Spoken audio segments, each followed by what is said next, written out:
Du coup, alors j'ai fait une vidéo. Alors d'abord, bonjour ma lady et merci pour tous tes gentils mots à chaque fois que je fais des collections. Tu me dis qu'elles sont belles, c'est super agréable.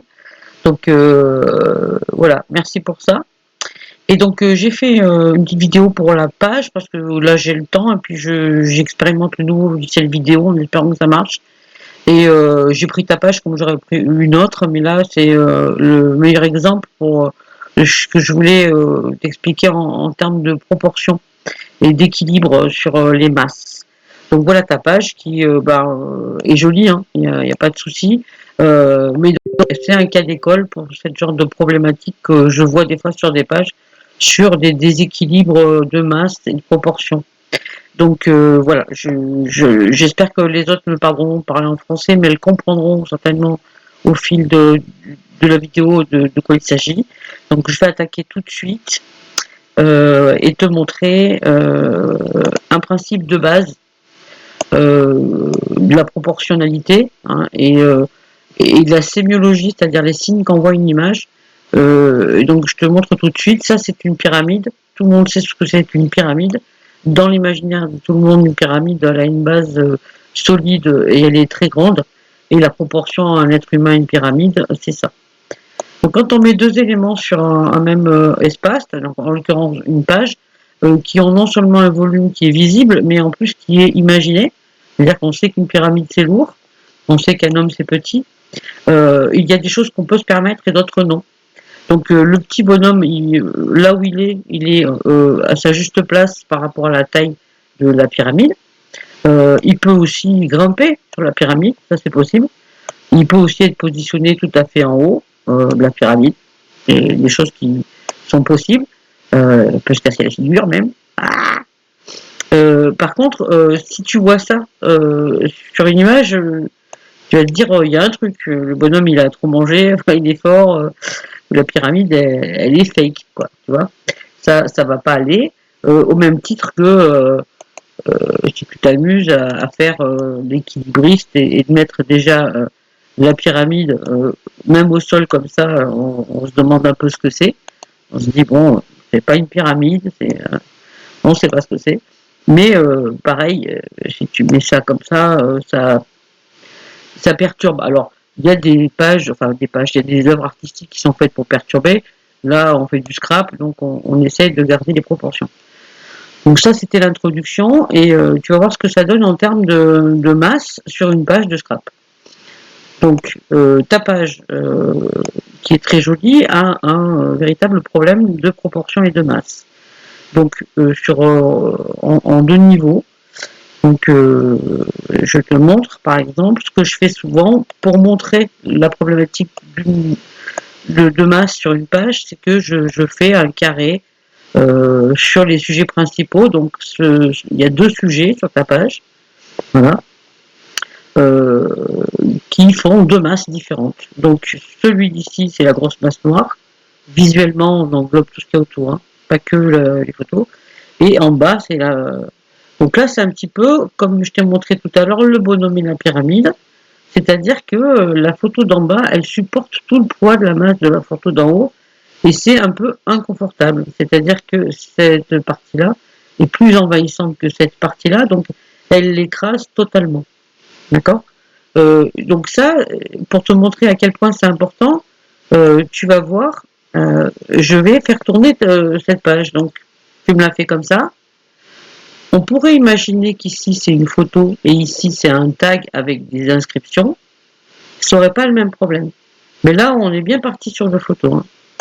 Alors, sans savoir si c'est des photos ou des tags, rien qu'avec les masses, regarde un petit peu ce qui se passe si je fais des rotations. Donc, rotation de l'image à 90 degrés, c'est beaucoup plus confortable dans le sens que c'est quelque chose d'habituel. On a l'habitude de voir une petite masse à côté d'une grande. Si elle est positionnée comme ça, tout de suite on peut penser voilà, à quelque chose comme un livre ou effectivement un tag et ici une photo principale. Mais l'un ne porte pas l'autre. C'est l'un à côté de l'autre. Donc il n'y a pas d'inconfort au niveau de la masse. On fait encore une rotation. Là c'est pareil. La masse la plus lourde est au sol. et la plus légère est en haut, ce qui fait qu'elle ne l'écrase pas visuellement. Et même oniriquement au niveau de l'imaginaire. On peut continuer à faire la rotation. Et là, pareil, c'est pas très gênant. Pareil, le cahier sur la table avec la petite note à côté. La masse, elle repose bien là. La partie la plus légère est plus élevée, c'est pas un problème. Elle peut tenir avec une punaise, etc. Voilà, c'est important parce que on se rend pas compte quand on regarde une page qu'on la regarde non seulement avec nos yeux, mais avec tous nos systèmes de pensée logique. Et que quand quelque chose vient frapper notre logique, eh ben, ça a un déséquilibre et un inconfort. Et ça peut nuire, quand c'est pas voulu, ça peut nuire à la beauté de la page. Ça peut brouiller les choses. Alors, on peut se servir du déséquilibre de masse pour faire des effets spéciaux sur des pages à messages, etc. Mais là, quand il s'agit d'enfants et de fleurs, c'est plus inconfortable qu'autre chose. Pareil, si je reprends ta photo, donc là, on a traité les grosses masses. Ce qui n'est pas accentué cet effet-là, c'est la proportion des visages. Donc c'est pour ça que je te parlais de masse et de proportion. Effectivement, tu as choisi de mettre la photo la plus grande dans l'espace le plus grand, la photo la plus petite dans l'espace le plus petit, ce qui fait qu'il y a quand même un gros déséquilibre au niveau des visages et c'est quand même très important parce que voilà la place que prend le visage là et là. Et en plus, elle est écrasée, la petite. On dirait même qu'elle plie sous le poids de la grosse photo. Et comme ton cadre, il fait pas son office de cadre, que accidentellement, certainement, tu n'as pas bien réfléchi à comment, à la taille de cette photo-là, ce qui fait que le cadre, il est à moitié effacé là, on voit qu'un chapeau. Et donc l'effet qu'on a, c'est que la tête de la nana est tellement énorme qu'elle explose le cadre. Tu vois. Et encore un confort visuel dû à notre imaginaire, un cadre, c'est un cadre. Hein, et que quand les visages partent du cadre, tu vois, quand on fait du hors-cadre, on peut faire partir une jambe, un bras et tout, mais là, carrément, c'est un chapeau. Tu vois. Ça attire le regard. Et tout ce qui détourne le regard des visages sur une page, des photos sur une page, c'est pas bienvenu, en fait. Tu vois. Donc ça, c'était les problèmes principaux de ta page. Tu as bien utilisé le masque pour avec le truc, ça fait chouette, mais il faudrait réduire cette photo-là de manière à ce que les visages restent, ou alors carrément enlever le cadre. Tu vois. Euh, un exemple, alors je sais, toi, à chaque fois que tu me fais des pages, tu veux tout mettre dedans. Je te l'ai déjà dit, fais-moi en plusieurs. Hein. Moi, j'y verrai aucun inconvénient. Et du coup, des fois, là, tu vois, ça fait un fouillis. Il y a trop d'informations sur cette page. Voilà, je pense que cette photo-là, elle est géniale. Et plus steering autour, il est très bien.